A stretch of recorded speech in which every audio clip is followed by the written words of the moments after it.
तो भाई ये है 12th सीबीएसई एंड आरबीसी का कंबाइंड लेक्चर, इंटीग्रेशन यानी समाकल हमारे चल रहा था। ये है लेक्चर नंबर 3। लेक्चर 2 में मैंने आपको 7.1 कंप्लीट करा दी थी, इसमें हम करेंगे 7.2 जो बेस्ड है प्रतिस्थापन विधि यानी सब्स्टिट्यूशन मेथड। क्या है ये और कब लगता है? सब्स्टिट्यूशन मेथड दो कंडीशन में लगता है। फर्स्ट कंडीशन, जब आपके फंक्शन के अंदर फंक्शन आ रहा हो, जहां हम अवकलन में चेन रूल लगाते थे डिफरेंशिएशन में, यहां पे चेन रूल की जगह क्या लगता है? प्रतिस्थापन विधि, सब्स्टिट्यूशन मेथड, जब फंक्शन के अंदर फंक्शन आता है। तो प्रतिस्थापन विधि में हम क्या करते हैं? माना लेट, अंदर वाले फंक्शन को टी मान लेते हैं। ये टी मानना ही सब्स्टिट्यूशन मेथड यानी प्रतिस्थापन विधि कहलाता है। ठीक है, ये जो आप टी मान के समाकलन करते हो ना, इसी को बोलते हैं प्रतिस्थापन विधि से समाकलन यानी इंटीग्रेशन बाय सब्स्टिट्यूशन मेथड। और 7.2 वेरी मोस्ट इंपोर्टेंट, क्योंकि ये और भी एक्सरसाइजों में बीच बीच में आएगी। एक तो ये कंडीशन है, और एक कंडीशन है सेकंड टाइप, अगर किसी फंक्शन के साथ उसका डिफरेंशिएशन भी क्वेश्चन में ही हो, तो किसी इंटीग्रेशन में फंक्शन हो और साथ में उसका डिफरेंशिएशन भी वहीं मौजूद हो, तो आप यहां पे fx को t मान सकते हैं। fx को आपको t मानना है, लेट। तो इन दो कंडीशनों में सब्स्टिट्यूशन मेथड लगता है। सब्स्टिट्यूशन मेथड यानी प्रतिस्थापन विधि क्या है? t मानना। और t कहाँ मान सकते हैं? जब या तो फंक्शन के अंदर फंक्शन हो तब आपको t मानना है अंदर वाले को, या फिर किसी फंक्शन का डिफरेंशिएशन क्वेश्चन के अंदर ही ऑलरेडी, तो भी आप fx को t मान के अपना काम चला सकते हैं। इन दो कंडीशन में सब्स्टिट्यूशन मेथड यानी प्रतिस्थापन विधि लगती है। बेटर समझने के लिए हम इसका एक क्वेश्चन ले लेते हैं। क्वेश्चन नंबर फर्स्ट जो है, आपके पास इंटीग्रेशन निकालना है समाकलन 2x upon 1 plus x square dx का। अब आप देखो, 1 का अवकलन 0, एक्स स्क्वायर का 2x, इसका अवकलन ऊपर आ रहा है नहीं आ रहा? तो नीचे तो कौन आ गया? fx, और f डेक्स आ गया उसका ऊपर। तो फंक्शन के साथ उसका डिफरेंशिएशन भी है। तो ये दूसरे टाइप का है, t2 सेकंड टाइप का है। तो आपको किसको t मानना है यहाँ पे? लेट। तो आपको t मानना है 1 प्लस एक्स स्क्वायर को, तो इसका डिफरेंशिएशन क्या है? 2x। तो डिफरेंशिएशन को t नहीं मानते, उसके अलावा जो मेन फंक्शन है उसको t मानते हैं, जो कितना है? 1 प्लस एक्स स्क्वायर। फिर हम इसका डिफरेंशिएशन करते हैं दोनों तरफ, 1 का तो 0, एक्स स्क्वायर का 2x। और एक इम्पोर्टेंट बात और नई बात, हम यहाँ किसी के सापेक्ष नहीं करते, तो किसी भी का भी अवकलन 1 नहीं होगा, डिफरेंशिएशन 1 नहीं होगा। x है तो x का डिफरेंशिएशन dx, और t है तो dt।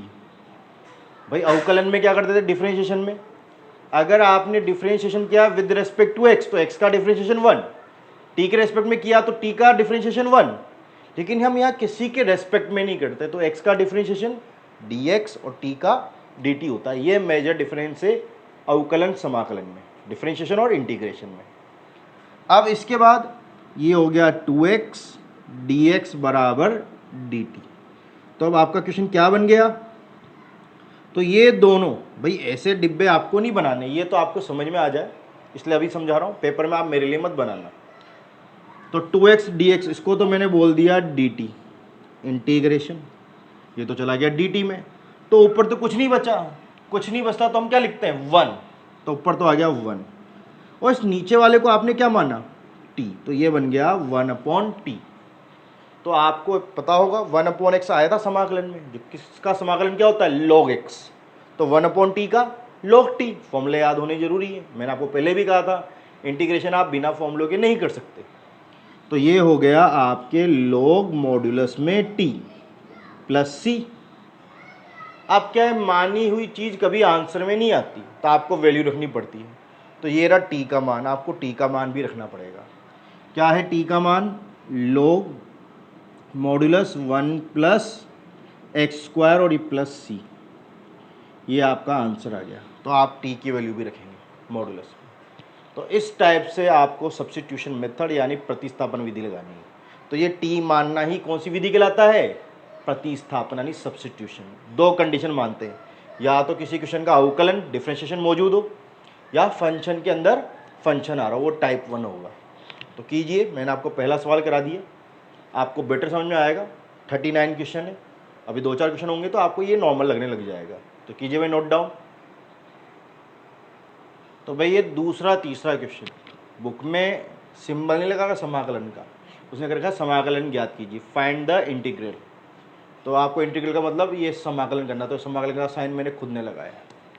और इंटीग्रेशन निकालना है तो हमसे आई मान सकते हैं, आई बोल सकते हैं कि इंटीग्रेशन निकाल रहे हैं। अब देखो यहाँ पे log x का डिफरेंशिएशन आपको याद होना चाहिए। log x का क्या होता है? डिफरेंशिएशन, अवकलन। 1/x आ रहा है, तो आप log x को क्या मान सकते हो? t मान सकते हो।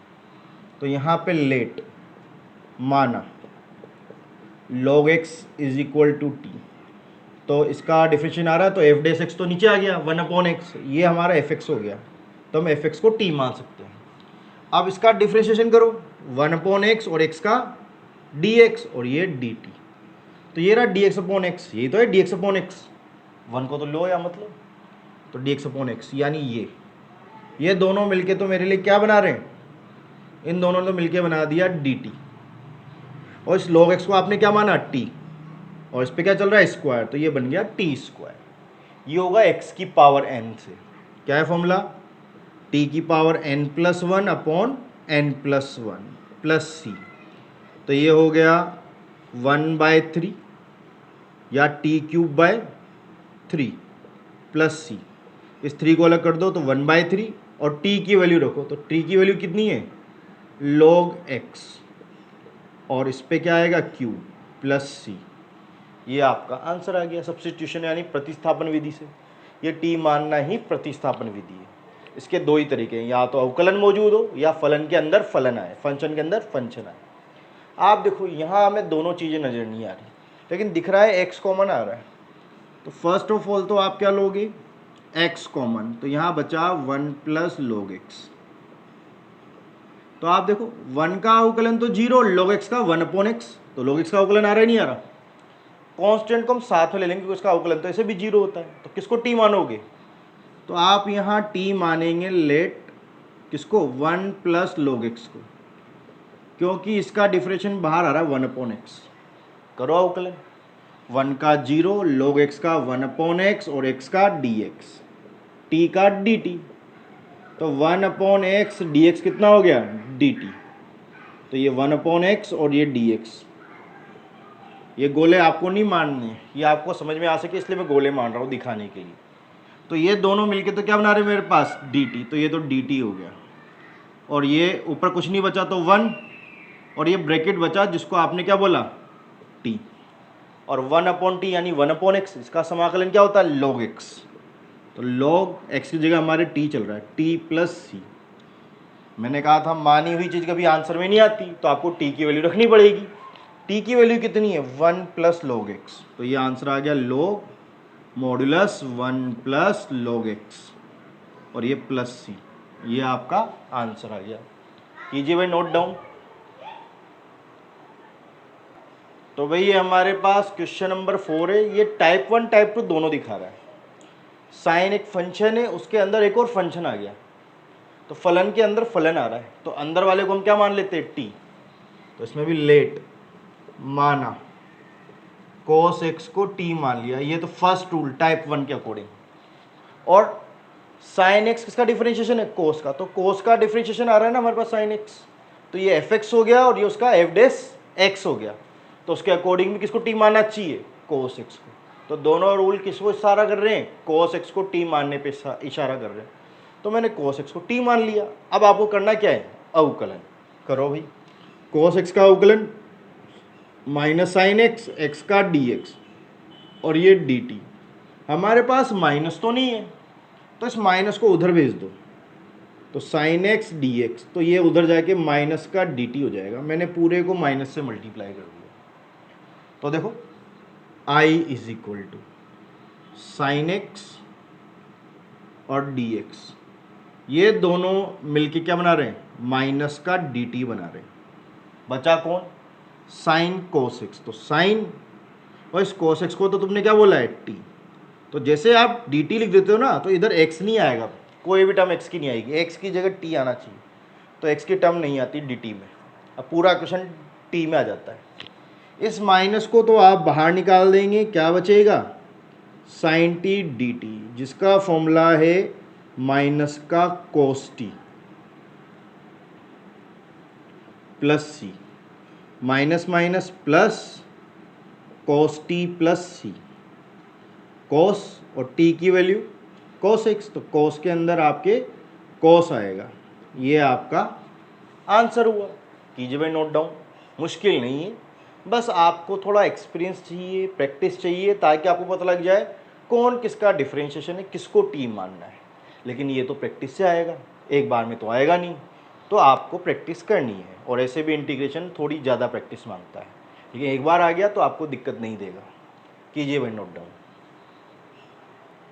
भाई क्वेश्चन नंबर 5, चाहे तो आप एक स्टार लगा सकते हैं, ऐसा कुछ खास है नहीं स्टार का, इसकी क्या है, ये 2-3 तरीक़ों से हो रहा है, और इंटीग्रेशन की खास बात है कि इसमें अलग अलग टाइप से करते हैं तो आंसर एक से ज़्यादा भी आ सकते हैं, वो एक दूसरे में कन्वर्ट होते हैं, लेकिन वो कुछ ज़्यादा पेचीदा होते हैं तो हम कन्वर्ट नहीं करते। सबसे पहले तो वो जो आपके बुक में मैच खा जाए आंसर में, तो जब भी साइन और कोस आता है हमारे पास, साइन और कोस और एंगल सेम हो, तो हम इसे 2 से मल्टीप्लाई और डिवाइड करके साइन 2a के फॉर्मूले में कन्वर्ट कर देते हैं और समाकलन कर देते हैं, ताकि हम प्रतिस्थापन से बच जाए, उसकी ज़रूरत ही ना पड़े। तो एक तरीका तो ये है, इसके लिए मुझे इसे 2 से मल्टीप्लाई और डिवाइड करना पड़ेगा, इससे नीचे वाला 2 तो बाहर आ जाएगा और ऊपर वाला फॉर्मूला बना देगा 2 sine A cos A, sign 2a का, और a की जगह आएगा ax प्लस बी और ये dx। तो कौन सा फॉर्मूला लगाया मैंने, 2 sine A cos A is equal to sine 2a, ये फॉर्मूला लगा दिया भाई मैंने। अब इंटीग्रेशन कर दो, 1/2 साइन का माइनस कोस एक्स, एक्स की जगह 2ax प्लस बी, और मैंने आपको बताया था हम x के गुणांक का डिवाइड करते हैं, डिवाइड यानी भाग, तो divide by coefficient of x, तो x के गुणांक का भाग देना है। तो देखो x से गुना कौन हो रहा है, तो उस ब्रैकेट को खोलोगे तो 2ax आ रहा है, तो x का कोफिशिएंट कितना हुआ 2a, तो आपको यहाँ 2a का डिवाइड करना पड़ेगा प्लस सी, ठीक। अब ये जब इससे मल्टीप्लाई होगा तो माइनस का 1/4a cos 2ax plus B, और ये आपके c आ गया। ये है तो बुक के अकॉर्डिंग है, और भी तरीके होते हैं इसको करने के, और उनसे अलग अलग आंसर आता है, जैसे कि sine ax plus B into cos ax plus B. तो देखो हमें मालूम है साइन का अवकलन कोस और कोस का साइन, तो प्रतिस्थापन से करूं तो मैं साइन को t मान सकता हूं, तो इसका अवकलन कौन आ रहा है कोस, और कोस का अवकलन साइन, आप कोस को भी t मान सकते हो, आंसर थोड़ा अलग आएगा, वो आपस में सेम हो जाते हैं, चेंज करना चाहें तो अपन, लेकिन उसके लिए बहुत ज़्यादा पेचीदा हो जाता है, तो चेंज नहीं करते हो, अलग अलग फॉर्म में आंसर दे देते हैं, ठीक है। तो इसलिए इंटीग्रेशन में एक से ज़्यादा भी आंसर हो सकते हैं, लेकिन कैलकुलेशन सही होनी चाहिए। तो साइन का अवकलन cos ax plus B, chain rule के अकॉर्डिंग इसका अवकलन फिर से होगा, तो a को छोड़ देंगे और x का dx, b का तो ऐसे भी 0 होता है, जिसको ना हम प्लस करते ना माइनस, तो प्लस है इसलिए हमने इसको छोड़ दिया, t का dt। आप क्वेश्चन में देखो cos ax प्लस बी और dx तो है, a नहीं है, a को उधर ले जाके भाग दो, तो cos ax plus B dx dt upon a, तो आपका क्वेश्चन क्या बन गया, ये दोनों तो मिलके क्या बन गया मेरे लिए dt अपॉन a, और ये क्या बन गया t, तो 1/a तो बाहर आ जाएगा, t का इंटीग्रेशन t²/2, t की पावर 1 से कर दिया, एक पावर बढ़ जाती है और उसी का डिवाइड भी करते हैं, प्लस c, तो 1/2a t², t की वैल्यू रखो ये रही, sine square ax plus B plus c। तो उम्मीद करता हूँ आपको इतनी बात समझ में आई होगी। ऐसे ही cos 2a, अगर मैं cos 2a का फॉर्मूला लगा दूं साइन स्क्वायर वाला, याद है ना cos 2a 1 minus 2 sine square है, तो जब ब्रैकेट खुलेगा ये कांस्टेंट और ये कांस्टेंट दोनों कांस्टेंट मिलकर तो नया कांस्टेंट बना देंगे और ये आपका आंसर आ जाएगा। तो ये आपस में इंटरचेंज हो जाते हैं। और अगर आप कोस लेके चलते तो यही आंसर आता, नहीं कोस स्क्वायर की फॉर्म में आता और एक माइनस हो सकता है एक्स्ट्रा आ जाता। तो अलग अलग तरीक़ों से करोगे तो अलग अलग आंसर आएंगे। ये आपस में इंटरचेंज हो जाते हैं लेकिन गलत नहीं होते। तो हम क्या इंटरचेंज करके नहीं दिखाते, इसलिए आपको दिखेगा कि अलग अलग आंसर आ रहे हैं। ठीक है, बुक में ये वाला ऊपर वाला कर रखा है क्योंकि जब भी साइन और कोस आ जाए और उनका एंगल सेम हो तो 2 से मल्टीप्लाई करके हम फॉर्मूला बना सकते हैं। तो सबसे बेस्ट मेथड ऊपर वाला होता है। फिर आपकी इच्छा जो आप अपनाना चाहें, मैंने आपको दोनों बता दिए, कीजिए नोट डाउन। तो भाई ये नेक्स्ट क्वेश्चन है हमारे पास छठा। अंडर रूट एक खुद फंक्शन है फलन, उसके अंदर एक और आ रहा है, तो फलन के अंदर फलन आ रहा है, फंक्शन के अंदर फंक्शन। तो अंदर वाले फंक्शन को हम क्या मान लेते हैं, टी। तो आप इस अंदर वाले फंक्शन को लेट यानी मानेंगे, क्या मानेंगे, टी। आपका इससे भी आंसर आ जाएगा लेकिन अंडर रूट वाली कैलकुलेशन अक्सर आ सकती है। और अगर आप अंडर रूट वाली कैलकुलेशन से बचना चाहते हो, जल्दी आंसर पाना चाहते हो, तो आप टी स्क्वायर मान लो, ताकि जब मैं इसकी जगह टी स्क्वायर रखूँगा स्क्वायर से अंडर रूट कैंसिल, तो हमें अंडर रूट की कैलकुलेशन से हम बच सकते हैं। कई बार अंडर रूट की कैलकुलेशन पेचीदा हो जाती है, सोल्व नहीं होती, तो अब उस कंडीशन में हमें क्वेश्चन को बीच में छोड़ना पड़ता है। तो टी स्क्वायर मानना एक बेस्ट आइडिया है।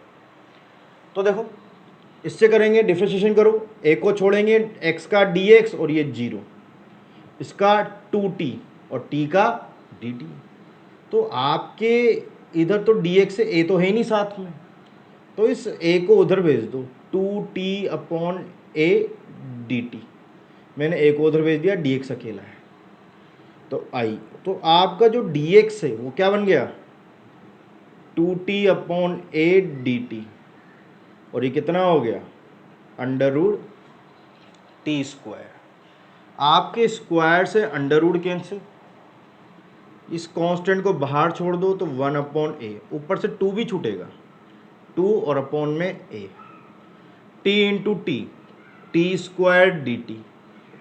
तो इसका इंटीग्रेशन कर चुके हैं अपन, एक्स की पावर n से होगा तो t की power n+1 upon n+1 plus c. तो ये हो गया 2 upon a t cube upon 3 plus c. तो 2, 3 इंटू ए 3a, टी का मान रखना पड़ेगा, तो टी का मान ये रहा, निकालो, इधर आके अंडर रूट हो जाएगा, अंडर रूट ए एक्स प्लस बी, टी है भाई और वो टी स्क्वायर है, इधर आके अंडर रूट बनाना पड़ेगा। तो टी की वैल्यू रख दी और टी पे क्या चल रहा है, क्यू प्लस सी। अंडर रूट का मतलब आधी घात और ये क्यूब, तो जब घात पे घात होती है, पावर है पावर, तो ये मल्टीप्लाई हो जाती है। तो 2/3a और ये आ जाएगा ए एक्स प्लस बी की पावर 3/2 प्लस सी। घात पे घात है तो मल्टीप्लाई करके मैंने 3/2 लिख दिया। अब यहाँ चलो भैया, यहाँ भी अंडर रूट एक फंक्शन है और फंक्शन के अंदर एक और फंक्शन आ रहा है, तो फर्स्ट रूल के अकॉर्डिंग हमें इसे टी मानना चाहिए।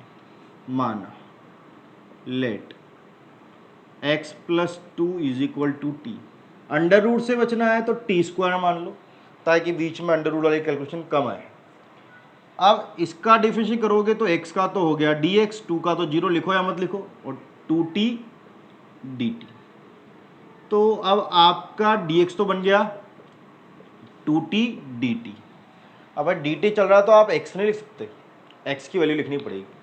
तो ये रहा x, लेकिन हमारे पास x तो लिख ही नहीं सकते, तो आपको यहाँ से x की वैल्यू निकालनी पड़ेगी। आप देखो x की वैल्यू कितनी आ रही है, टी स्क्वायर माइनस 2, इस प्लस 2 को उधर भेज दिया तो x की वैल्यू कितनी आ गई, टी स्क्वायर माइनस 2। ये तो रखा मैंने x की जगह, अंडर रूट की जगह अंडर रूट, और x प्लस 2 को क्या माना तुमने, टी स्क्वायर, अंडर रूट की वजह से माना था मैंने, ताकि स्क्वायर से अंडर रूट कैंसिल। तो देखो मैं अंडर रूट की कैलकुलेशन से बच गया ना।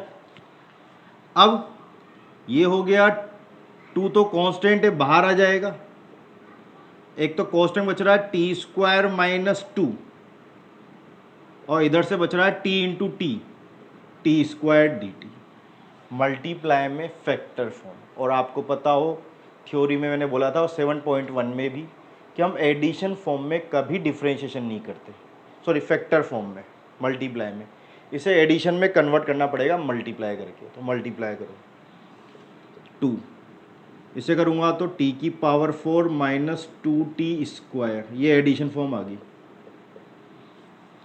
अब एडिशन फॉर्म में इंटीग्रेशन हो जाता है क्योंकि u इंटू वी का फॉर्मूला नहीं है हमारे पास, तो एडिशन फॉर्म लेके आनी पड़ती है।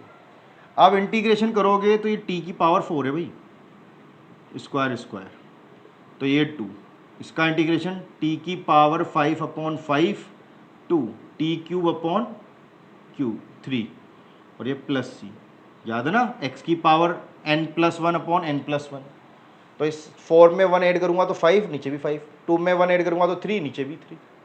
अब आपको t की वैल्यू रखनी है, तो ये 2 आपके बाहर चल रहा है, t की वैल्यू यहाँ से अंडर रूट में आएगी, अंडर रूट x+2, इस पर कितनी पावर है 5, और नीचे 5 माइनस 2, t की वैल्यू वापस अंडर रूट में x+2, लेकिन इस पर क्या चल रहा है q/3, और पीछे बाहर क्या चल रहा है प्लस c, और ये ब्रैकेट लगाना ना भूलें क्योंकि 2 मल्टीप्लाई होगा। तब इस 2 को मल्टीप्लाई कर दो और साथ में इस पावर को भी सोल्व कर दो, तो ये आ गया 2/5। जब पावर पे पावर होती है तो पावर मल्टीप्लाई हो जाती है, आधा इंटू 5, तो इसकी घात कितनी आ गई 5/2, माइनस 2 दूनी 4, और ये 3। जब आधी घात 3 से गुना होगी तो कितनी घात आएगी x+2 की पावर 3/2, और ये आपका प्लस c कांस्टेंट। ये आपका आंसर आ गया। तो कीजिए भाई नोट डाउन। तो अंडर रूट से बचने के लिए हम t ना मान के t² कर लेते हैं। अगर t मानोगे ना आप तो भी आंसर वही आएगा, लेकिन थोड़ी सी कैलकुलेशन पेचीदा हो जाती है भाई, है ना, थोड़ी हार्ड कैलकुलेशन आती है क्योंकि अंडर रूट वाली कैलकुलेशन चलेगी, इससे क्या कैलकुलेशन थोड़ी ईजी हो जाती है। तो कीजिए भाई नोट डाउन। तो भाई ये हमारे पास अब क्वेश्चन नंबर 8 और 9 है। फंक्शन के अंदर फंक्शन आ रहा है तो आपको अंदर वाले को t मान लेना है। अंडर रूट से बचना हो तो t² मान लो। और देखो ऐसे भी इसका डिफरेंशिएशन बाहर आ रहा है 4x, x तो आ रहा है, 4 कांस्टेंट है, एडजस्ट हो जाएगा। तो करो भाई, तो 1 का तो 0, 2 को छोड़ देंगे, x² का 2x और x का dx, t² करो 2t dt, 2 से आपका 2 कैंसिल, हमारे पास तो x और dx है, तो आपको इस 2 को उधर भेजना पड़ेगा, तो t/2 dt। तो देखो आपका x और dx ये दोनों मिलके क्या बना रहे हैं t/2 dt, और ये अंडर रूट, इसको क्या बोला तुमने t², तो ये t², स्क्वायर से आपका अंडर रूट कैंसिल, 1/2 आपके बाहर आ जाएगा और ये बचेगा t इंटू टी t², और t² का होता है t³ 3, x की पावर n से किया है मैंने, प्लस c, t की वैल्यू रख दो, तो ये तो हो गया 1/6, t की वैल्यू ये रही अंडर रूट में आएगी, अंडर रूट 1 + 2x², ये t की वैल्यू, और इस t पे क्या चल रहा है क्यूब, तो आप क्यूब लगाना ना भूलें, आधी घात और 3 घात, तो आपके 1 + 2x² की घात आ जाएगी 3/2। याद रख घात पे घात गुना होती है तो गुना होती है, मल्टीप्लाई कर दिया, आधी घात को 3 से गुना किया तो 3/2। ऐसा ही कुछ यहाँ है, लेकिन उससे पहले आपको कॉमन दिख रहा होगा भाई, कॉमन पे पेन ही नजर रखें, कॉमन दिख रहा है 2 कॉमन आ रहा है, तो इंटीग्रेशन 2 कॉमन लेंगे, 2x + 1 और अंडर रूट x² + 2x + 1, और जो कॉमन लोगे वो कांस्टेंट होगा, तो कांस्टेंट को बाहर निकाल लो तो ज़्यादा बेस्ट है, कॉमन लेके मैंने बाहर निकाल दिया। अब देखो रूल के अकॉर्डिंग अंडर रूट एक फंक्शन है, उसके अंदर फंक्शन आ रहा है तो आप t मान सकते हो, तो t मान लेंगे, लेट माना x² 2x + 1, अंडर रूट से बचना है तो t² ले लो, इसका 2x, इसका 2, x का 1 और इसका 0, और x का क्या होगा पूरे का x का एक साथ कर देता हूँ dx, और ये 2t dt। तो आप देखो यहाँ कितना आया आपके पास यहाँ पे थोड़ी सी लिटिल मिस्टेक भाई, ये तो 4x + 2 है, ये एक्स स्क्वायर, ये एक्स ही है भाई, यहाँ पे एक्स स्क्वायर + x + 1, ये एक्स ही है, तो एक्स ही लेना है। तो आपके यहाँ इसका डिफरेंशिएशन आ जाएगा 1, और ये 1 का 0, और x का मैंने एक साथ लिख दिया dx, और ये 2t dt। मैं यहाँ भी लिखता dx, यहाँ भी dx लिखता, तो मैंने dx कॉमन लेके एक साथ ही लिख दिया। तो आप देखो 2x + 1 dx = 2t dt, I = ये 2 तो बाहर चल रहा है, ये और ये दोनों मिलके क्या बना रहे हैं, 2t dt। अंडर रूट वाला क्या बन रहा है, t², तो स्क्वायर से अंडर रूट कैंसिल, ये 2 बाहर आ जाएगा 4, t × t t² dt, t² का t³/3, अब तो कई बार आ चुका है भाई t² का, अब तो आपको समझ में आना चाहिए। अब क्या करेंगे आप, 4/3, t की वैल्यू रखेंगे, तो निकालो t की वैल्यू, अंडर रूट करो, x² + x + 1, इस पे क्या चल रहा है, क्यूब + c, तो पावर को एक साथ लिख दो, तो x² + x + 1 की पावर 3/2 आ जाएगा, +c। ये आपका आंसर हुआ, तो कीजिए नोट डाउन। तो आज के लिए इतना ही, बाकी क्वेश्चन करते हैं हम नेक्स्ट वीडियो में।